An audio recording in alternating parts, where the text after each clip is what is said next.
बाहर ढूंढेंगे तो हमको चिंताएं मिलेंगी, फिक्र मिलेगी, डिप्रेशन मिलेगा, एंग्जाइटी मिलेगी, अवसाद मिलेगा, कुंठा मिलेगी, ईर्ष्या मिलेगी, क्रोध मिलेगा। ये सारे इंग्रेडिएंट्स मिलेंगे। आप ना तो सुंदर हैं, ना आप बदसूरत हैं, ना आप गरीब हैं, ना आप अमीर हैं, ना आप बुद्धिमान हैं, ना आप बुद्धू हैं। फिर भी आप जरा दिमाग पे जोर डालिए, आप किस चीज को लेकर चिंता में हैं? बिल्कुल दीमक की तरह चाट जाती है वो आपको अंदर से धीरे धीरे। जिसका बीज आपने रोपा था, मतलब ना तो कर्म आपका था, ना उसका परिणाम आपका है, लेकिन उसके दुष्परिणाम आप भोग रहे हैं। हमारी समस्याओं की एक मुख्य वजह होती है तुलना, कंपैरिजन। हम हर वक्त बाहर की दुनिया के लोगों से, जिन लोगों से हम इर्द गिर्द चारों तरफ से घिरे हुए हैं, उन लोगों से हम अपनी तुलना करते रहते हैं। कभी अपने कलीग से, कभी अपने दोस्तों से, कभी अपने रिश्तेदारों से, कभी अपने पड़ोसियों से।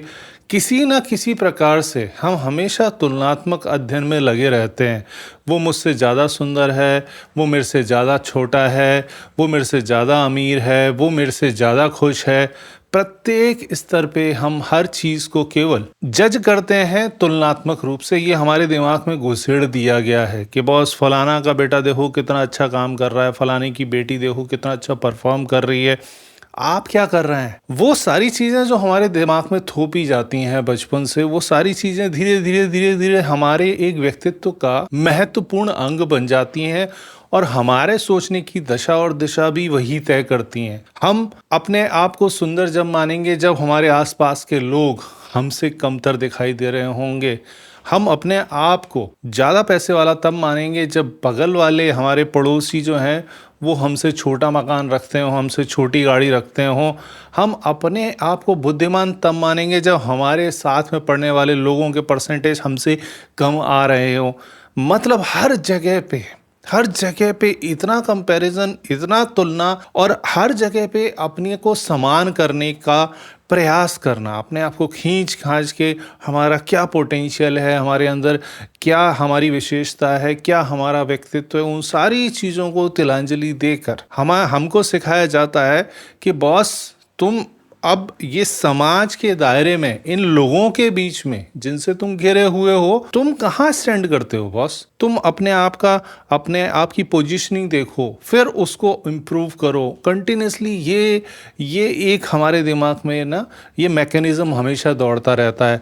हमारे दुखों की मेन वजह भी हमेशा ये रहती है कि भाई मैं दुखी हूँ इसलिए क्योंकि बगल वाला सुखी है। वो क्यों खुश हो रहा है यार?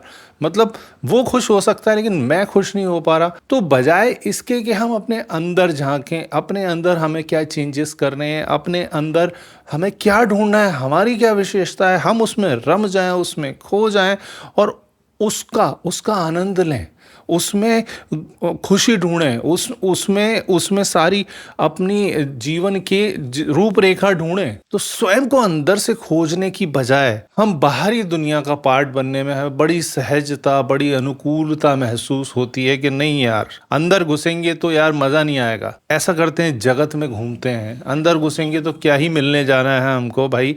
बाहर ढूंढेंगे तो हमको चिंताएं मिलेंगी, फिक्र मिलेगी, डिप्रेशन मिलेगा, एंग्जाइटी मिलेगी, अवसाद मिलेगा, कुंठा मिलेगी, ईर्ष्या मिलेगी, क्रोध मिलेगा। ये सारे इंग्रेडिएंट्स मिलेंगे।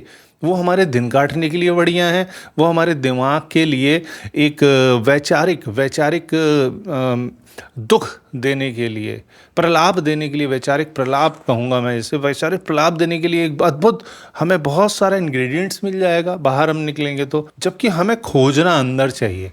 भाई आप जैसे हैं, जैसे भी हैं, मैं नहीं कहता कि आप में कोई अच्छाई है, आप में कुछ बुराई है। भैया आप हैं। आप ना तो सुंदर हैं, ना आप बदसूरत हैं, ना आप गरीब हैं, ना आप अमीर हैं, ना आप बुद्धिमान हैं, ना आप बुद्धू हैं। भैया आप हैं, सिर्फ आप हैं। जैसे आप हैं वैसा कोई नहीं है इस पूरे ब्रह्मांड में। आप विशेष हैं, अद्वितीय हैं। आप जैसे इंग्रेडिएंट्स, अवयव रखने वाला व्यक्तित्व तो है ही नहीं। तो भाई उन व्यक्तित्वों पे काम करें ना। हम जैसे हैं, हम जैसे भी हैं, हम उस चीज पे फोकस करें, उसमें आनंद ढूंढें, उन चीजों को और ज्यादा पॉलिश करें, उन चीजों को और ज्यादा ब्रशअप करें, और उन चीजों को समाहित करके जब हमें जो आनंद आएगा ना, उस चीज में कोई भी चीज उसकी तुलना की ही नहीं जा सकती। तुलनात्मक अध्ययन से बचना चाहिए जितना हो सके। फिर भी आप जरा दिमाग पे जोर डालिए, आप किस चीज को लेकर चिंता में हैं? क्या विषय है? वो विषय आप देखेंगे एग्जिस्ट ही नहीं करता। अगर मैं केवल आपको रहने दूं इस धरा पे, तो वो विषय समाप्त हो जाएगा, क्योंकि वो विषय घूम फिर के तुलनात्मक अध्ययन पे जाता है कि बॉस मेरे जीवन में ये सब चीज़ें क्यों हो रही हैं, दूसरों के जीवन में क्यों नहीं हो रही। भाई जो भी घटनाएं, दुर्घटनाएं, जो भी हो रहा है, जो भी परिस्थितियां आपकी हैं, वो आपकी हैं। वैसी परिस्थितियों में कोई दूसरा आ ही नहीं सकता और आप दूसरों की परिस्थितियों में जा ही नहीं सकते। ये सारी प्रॉब्लम जो है ना, जो जटिलता है, वो कंपैरिजन से शुरू होती हैं और फिर आगे चल के हम खोजने लगते हैं उसका सॉल्यूशन कहीं और, कि नहीं यार ये सम प्रॉब्लम तो ये इतनी बड़ी हो गई है यार। धीरे धीरे धीरे धीरे करके ना बिल्कुल दीमक की तरह चाट जाती है वो आपको अंदर से, धीरे धीरे, जिसका बीज आपने रोपा था केवल एक छोटी सी तुलना करके। तो वो तुलना जो है वो कब खोखला कर देती है आपके मस्तिष्क को, आपके आपकी सोचने समझने की क्षमता को पूरा छीण करके बर्बाद कर देती है, आपको कहीं का नहीं छोड़ती। आप उस उलझनों में उलझे रहते हैं हमेशा, यार मेरे साथ ये हो गया, वो हो गया, दूसरों के साथ ऐसा क्यों नहीं होता, मेरे साथ ही क्यों होता है, फलाना ठिकाना 50 तरीके की चीज़ें। हमारी समस्याएं मेनली आप देखेंगे वही है कि भाई दूसरे ने अच्छी गाड़ी खरीद ली, इसलिए मुझे प्रॉब्लम है कि मुझे अपनी गाड़ी ऑल ऑफ सडन पुरानी लगने लगी, बुरी लगने लगी। मुझे ऑल ऑफ सडन अपना फ़ोन ख़राब लगने लगा क्योंकि मेरे दोस्त ने तो एक बहुत अपग्रेडेड, बिल्कुल न्यूली लॉन्च्ड, फुल फ्लेजेड, सारी मल्टीमीडिया फंक्शंस के साथ, एआई के साथ जो आ सकती है चीज़ें, वो सारा बिल्कुल बेस्ट अपडेटेड लेटेस्ट सॉफ्टवेयर के साथ उसने फ़ोन खरीद लिया। तो वो जो फ़ोन अभी मैं 2 साल से 3 साल से चला रहा था और दूसरों को दिखा दिखा के चिढ़ाता था कि मेरे पास सबसे अच्छा फ़ोन है, वो 2 सेकंड में मुझे सबसे थर्ड क्लास लगने लगा, क्योंकि बगल वाले ने, मेरे दोस्त ने उससे अच्छा फ़ोन खरीद लिया। यहाँ पे दो विषय मिल रहे हैं, एक जगह ईर्ष्या, एक जगह कंपैरिजन। लेकिन ईर्ष्या भी जो है वो कंपैरेटिव आपकी एनालिसिस की वजह से ही स्टार्ट होती है, वरना तो ईर्ष्या का कोई प्रश्न ही नहीं उठता। वो अपनी ज़िंदगी में खुश है, आप अपनी ज़िंदगी में खुश है, आपको क्या लेना देना। उसके जीने मरने से आपके जीवन पर कुछ फ़र्क नहीं पड़ता, आपके जीने मरने से उसके जीवन में कोई फ़र्क नहीं पड़ता। लेकिन उसके क्रियाकलापों से, उसकी मटेरियलिस्टिक लाइफ से आपकी मटेरियलिस्टिक लाइफ पूरी बर्बाद हो जाती है। आपकी मटेरियलिस्टिक लाइफ तो बर्बाद होती ही है, आपकी साइकोलॉजिकल लाइफ, आपका सोचने समझने की क्षमता सारी बर्बाद हो जाती है। बल्कि उसके विपरीत आप चिंताओं को आत्मसात कर लेते हैं, परेशानियों को अपने ऊपर हावी होने देते हैं, क्योंकि दूसरे ने ऐसा कर लिया। मतलब ना तो कर्म आपका था, ना उसका परिणाम आपका है, लेकिन उसके दुष्परिणाम आप भोग रहे हैं। प्रकृति का कोई भी अवयव अपने व्यक्तित्व में रहता है, अपने स्वभाव में रहता है, वो जैसा है वैसा है। गेंदे का फूल नहीं चाहता कि उसकी खुशबू गुलाब के फूल जैसी हो जाए, कैक्टस नहीं चाहता कि उसमें फूल लगने लगें, नीम का पेड़ कड़वा ही देना चाहता है रस। वो कभी नहीं सोचता कि यार मैं तो बिल्कुल शहद जैसा मीठा हो जाऊं, मैं कभी केले जैसा निकालने लगूं फल। वो कभी नहीं सोचते, ना वो करने का प्रयास करते हैं, क्योंकि वो जानते हैं भाई ये बैलेंसिंग बिगड़ जाएगी। मेरा जो व्यक्तित्व है, मैं अपने आप में खुश हूं, मैं जैसा हूं वो मेरी विशेषता है, मैं उसी के साथ खुश हूं।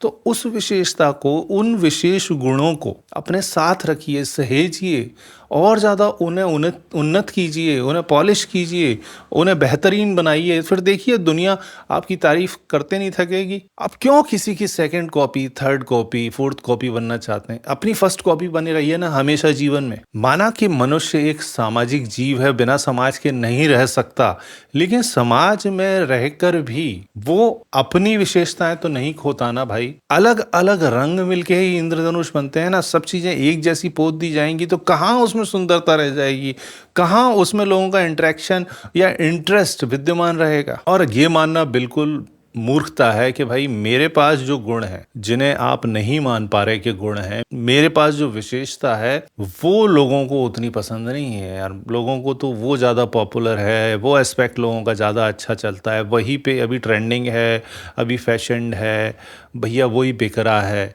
लेकिन ऐसा नहीं है यार, सारी चीज़ें मिलके, हर एक चीज़ का अपना महत्व है। कोई किसी से ऊपर नहीं, कोई किसी से नीचे नहीं। वो जैसा है, जहाँ है, वहीं उसकी पोजीशनिंग है। आप जैसे हैं बेहतरीन है, वैसा ही रहिए। बल्कि उसको और जानिए, अपने भीतर और घुसिए, अपने अंतर्मन में झाँकिए, अपनी आंतरिक विकास यात्रा को आरंभ कीजिए। वो तब आरंभ होगी जब अपने आप को जानेंगे आप, ओरिजिनलिटी में फेकनेस को धीरे-धीरे छाँटेंगे और दूसरे के साथ किसी प्रकार की तुलना नहीं करेंगे, किसी प्रकार का कोई कंपैरिज़न नहीं। भैया तू उसमें राज़ी, तू उसमें खुशी, मैं इसमें राज़ी, मैं इसमें खुशी, तेरी ज़िंदगी अलग, मेरी ज़िंदगी अलग, तेरा सोचना सच समझने का तरीका अलग, मेरा तरीका अलग। भाई दोनों चीज़ों को गड्ढ-मड्ढ मत कीजिए, मिक्स अप मत कीजिए अनावश्यक रूप से। बड़ा हास्यास्पद लगता है सुनने में कि भैया मेरा जीवन तो बड़ा बढ़िया चल रहा था, मैं बड़ा खुश था, मैं पार्टी एन्जॉय कर रहा था, मैं एक बिल्कुल बढ़िया कोज़ी एनवायरनमेंट में बिल्कुल एन्जॉय कर रहा था अनटिल अनलेस उसकी एंट्री नहीं हुई। उसने एंट्री ली, मैंने उसकी पोशाक देखी, मैंने उसका गैजेट्स देखे, मैंने उसके आभूषण देखे, उसके बाद तो मेरे तन बदन में आग लग गई, मेरी खुशी काफूर हो गई। मतलब यार अजीब नहीं है ये सब कुछ? आप क्यों तुलना में घुस जाते हैं? वो आपको पता नहीं चलता, वो धीरे-धीरे आपके हर एक विचार में वो इस तरीके से घुस जाती है वो चीज़ कि आप बिना उसे किए रह ही नहीं सकते। उससे जो कुंठा, उससे जो चिंता, उससे जो परेशानी आपको मिलती है ना, वो उसको एन्जॉय करने लगते हो आप कि यार आज तो मेरे को जलन हुई नहीं, आज तो मैंने किसी से कंपैरिज़न किया ही नहीं। मतलब इस थॉट के साथ ज़रा एक दिन जी के देखिए कि भैया मैंने आज पूरे दिन अपने आप को किसी से कंपेयर नहीं किया। एक दिन करके देखिए केवल, आपका इतना भार आपको कम लगेगा ना अपने दिमाग में, इतना इतना शांति सा लगेगा ना आपको कि हाँ भाई ठीक है यार जो कुछ है। इसकी प्रैक्टिस करना आरंभ कीजिए भाई, प्रतिदिन प्रति घंटा हमेशा सोचते रहिए कि नहीं, मुझे जैसे ही ये थॉट आए कि मुझे फलाने व्यक्ति से मैं अपने आप को कंपेयर कर रहा हूँ, वहीं पे रुक जाइए, थम जाइए, अपने दिमाग से कहिए ऐसी तैसी करान दो भाई, जाने दो भाड़ में सब लोगों को, मुझे फ़र्क नहीं पड़ता, मैं जैसा हूँ वैसा हूँ, मैं मस्त हूँ, मैं खुश हूँ, मैं आनंदित हूँ। मुझे वो और आनंद चाहिए भाई, अपना आंतरिक आनंद चाहिए, मुझे बाहर की दुनिया में नहीं घूमना है। बाहर की दुनिया में घूमते घूमते घूमते घूमते पागल हो जाओगे, कुछ प्राप्त नहीं होगा। अंदर डूबोगे तो सारा आनंद आपको अवश्य मिलेगा, तभी आप जीवन में जीतेंगे, जिएंगे और आगे बढ़ेंगे।